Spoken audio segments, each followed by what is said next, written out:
Insar, mayong adlaw sa atong tanan. Magilabi na sa Pilipinas, mayong adlaw. Dari ko karon mga Madam Insar diri sa sakyanan kay ning adto ko sa bangko kay gapadala ko og kwarta kay ang ako ang building nga gipahimo ug need na gyud nila og kanang magtawod og kanang mga kuryente mao nga gapadala dayon ko ug isa pa mga Madam Insar karong adlaw mangod every Wednesday sahuran na ng mga tao mao nga gapadala ta og kwarta kay para natin pagsweldo sa mga tao. Kinahanglan nga dili nato idili ilang sweldo kay syempre mga Madam Insar pariharan na nato nga nanginahanglan og kwarta para sa pamilya para napo ikapalit og bugas. Ako karon sa sakyanan ug naa ko diri sa gawas karon mao dinhi mga Madam Insar pag adlaw nindot kaayo og view. Sa mga wala ka balo kung asa ko karon, ako karon diri sa Saudi Arabia diri ko katrabaho as a OFW po.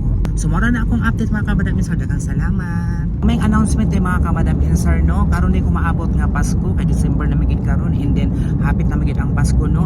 Manghatag dai ko og kanang pang grocery, pang palit og kanang mga spaghetti, macaroni. So abangan po natin ang ating video lagi mga Madam Insar kay manghatag ta og kanang pahalipay. Dili man kamutanan nga mahatagan but make sure na gitay matagaan. Maraming salamat sa support mga Madam Insar.